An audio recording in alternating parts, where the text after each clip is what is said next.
Hello, this is Bear. I am back after a brief incident where I lost my password. And today we are going to do a video on epic true reincarnation. This is one of the other sort of big deal reincarnations that you can do with your character to make them permanently stronger, as well as to give you a few more options that we'll cover later on. Just to start, epic TRing or ETRing takes you from level 30 or higher, so you don't have to get all the way up to the level cap. Currently, at the time of recording this, that is 34, but it will be going up in the future. You can do it from the moment you hit level 30. You can do it at 31, 32, anything all the way up to the level cap. And it takes you, no matter what level you ETR from, all the way down to 20, exactly 20 with 0 extra XP. Epic True Reincarnation, unlike Heroic True Reincarnation, does not mean that you need to get more epic XP per life the way that heroic true reincarnation does.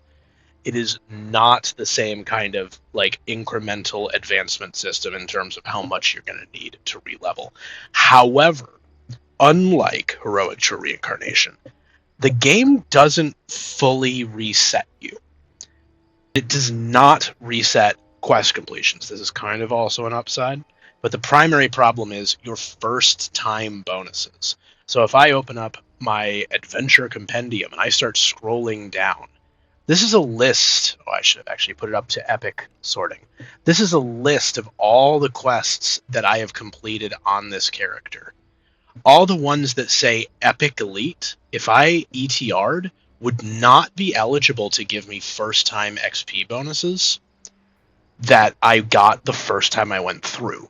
The first time XP bonus is a enormous percentage of the amount of XP you're actually getting in a single quest, which means if you want to do a epic true reincarnation, there's another bear back there. You are going to need to do different things than the stuff you did the first time. Same thing goes for Slayer resets. If I go in, again, in Adventure Compendium, but I go into Wilderness, I didn't actually do any to level this time. I think the highest one's probably going to be Salt Marsh, because I did 103 kills out there while I was getting the Epic Explorer lap done. If I were to do an Epic True Reincarnation, I would not be able to go and do the Epic Explorers again, nor would I get my first 100 kills, nor the 4 rares that happened to be there when I did it. They would simply not reset. I would be stuck with the same amount. The problem that happens is sometimes people do a few of these, especially in a row, and they run out of content to do and get stuck halfway through a very slow epic life because they didn't plan ahead. So know what your leveling path is going to be before you ETR, unless your plan is the much more common ETR and then immediately heroic TR. You can also do racial TR or something like that. That's okay. Doesn't make a huge difference. The other thing that it does not reset, same screen, it doesn't reset any of your favors. So all of this stuff will remain completely untouched for the exact same reason that all of this stuff remains completely untouched. Nothing about that's going to change. Same thing, nothing about your flagging is going to change. All of that stuff, both positively and negatively. You don't get to reacquire any bonuses like fresh DDO points, but you also don't lose your raid flagging. You don't lose your bonus favor hit points. You don't lose your armor penetration from Lamortia. You don't lose any of the benefits, but you don't get to double dip on the rewards. Other things that are not reset, you do not need to reinscribe scrolls. So if you're a wizard or you are a artificer or an alchemist, these are the inscribing classes at the time of recording, and you go here, let's say you had inscribed all of your spells, they will still be there, and you will still get to pick more spells as you level. So if you want to, you can like go and pick all the ones that you've missed. Basically, like it is just a benefit, but it's not a meaningful benefit because you could have done it all like during the life anyway, and it's not particularly difficult to do. You do not need to empty your TR cache for this kind of past life, unlike the regular one. sorry, not the regular one, the heroic one, where you do need to have an empty TR cache in order to perform the reincarnation. You don't need that for the epic one. All of your stuff will stay right where it is. The only exception is that your gear will frequently, because you're going to be doing this from level 30 or higher, your gear is frequently going to be too high level. What it's going to try to do is it's going to try to take all the stuff that's too high level, and it's going to try to just drop it into your inventory. But it doesn't always work like that. Sometimes it doesn't successfully get the items out of your equipment slots and into your inventory. Sometimes that seems to be because your inventory is too full. Other times it puts them in the overload bag. It's not super consistent in any event. However, there's a big penalty that comes from having an overleveled item equipped. So don't assume that just because you get to have your Omen Herald of the Fall equipped, that it's actually going to be a good thing.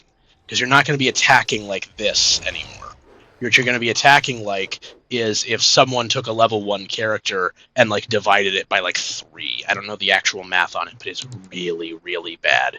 You move like a snail trying to carry a dumbbell, and you attack also like a snail trying to carry a dumbbell. It's just not going to work. Don't try it. Quick tip, if you ever are stuck in that situation, mounting up actually still does work, so you still get your full speed while mounted. Let's talk about some other things. You can, if you're playing, for example, this character, actually, you could do this twice on this character. This character is both a druid and a cleric. I can change from a regular druid into a blight caster, and I can change from a dark apostate cleric into a regular cleric using an ETR. It's not necessarily the most useful thing in the world, but it can help for getting past lives. For example, when I did my heroic past lives and I wanted to get my paladin and sacred fist lives done, I wanted to get a sacred fist life because I figured, hey, paladin's easier to get, and I actually already had, I can't remember if it was 2 or 3 when I did this, but I just went straight into sacred fist and took that past life instead. Not important, but it is something beneficial that you can do with an ETR.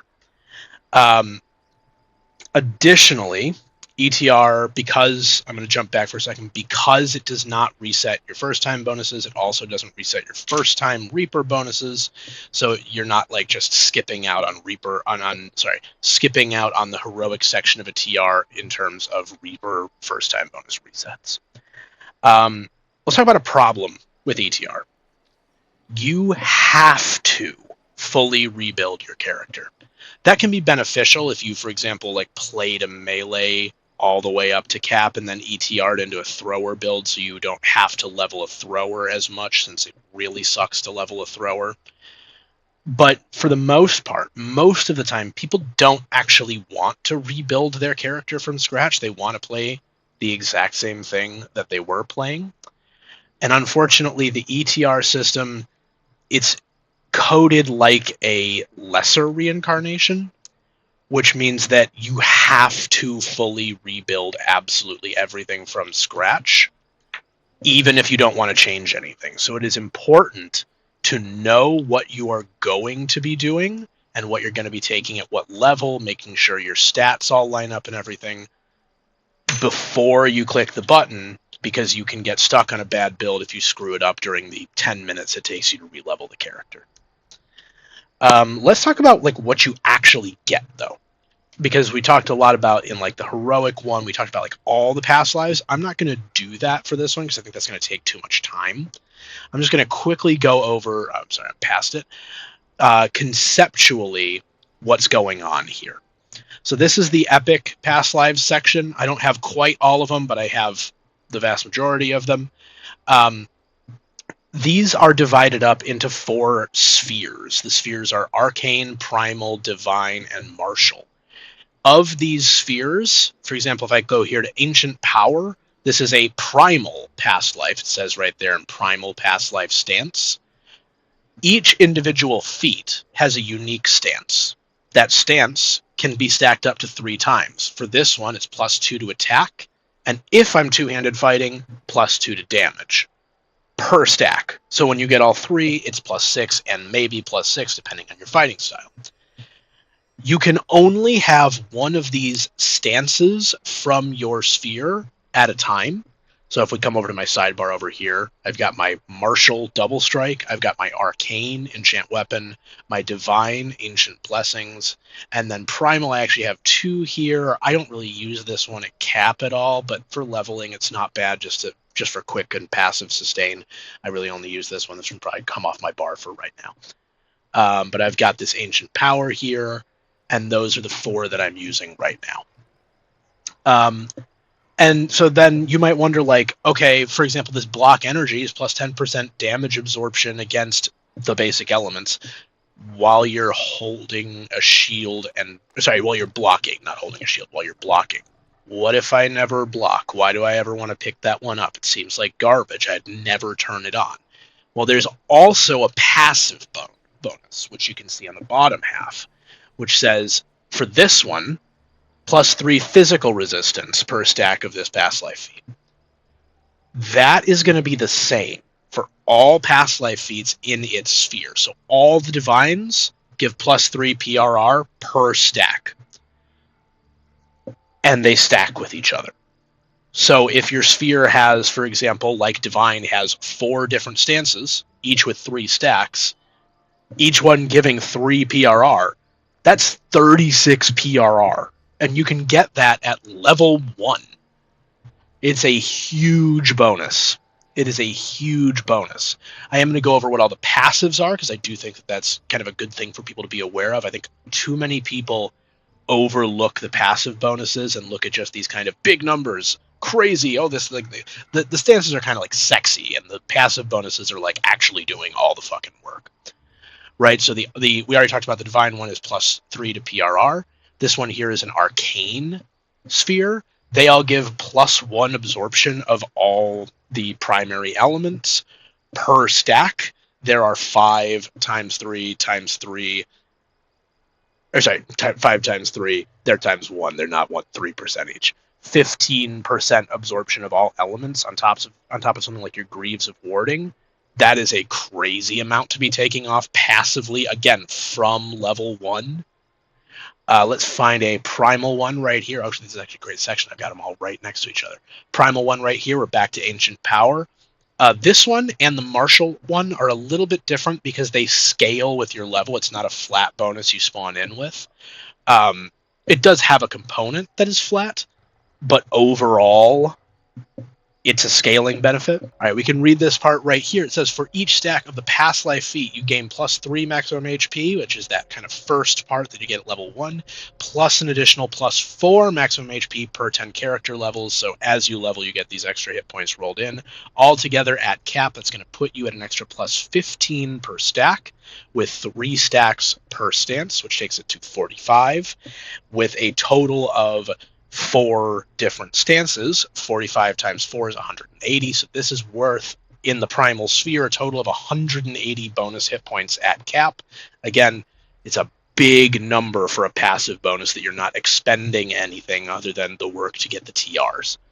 And finally, we're going to come down to Martial.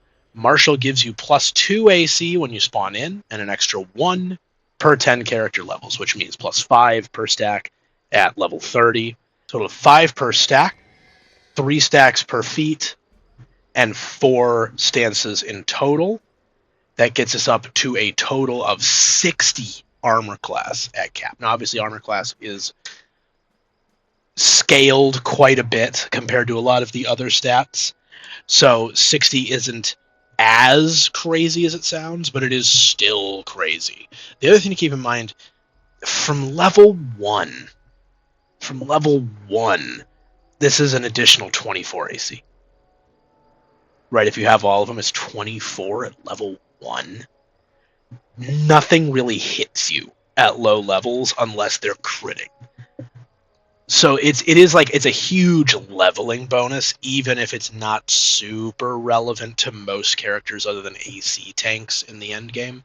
It's still a helpful benefit, and obviously the stances are important as well.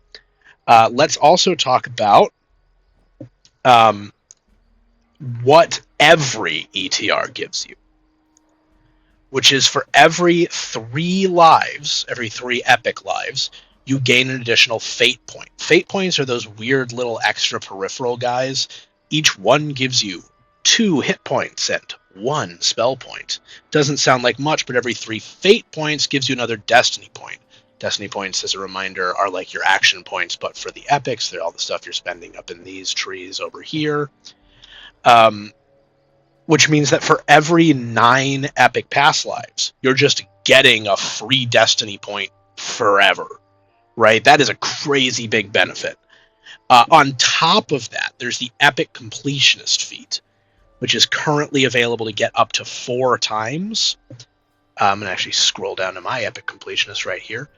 So as you see, I only have it 3 times, but each stack of it gives you another destiny point on top of it.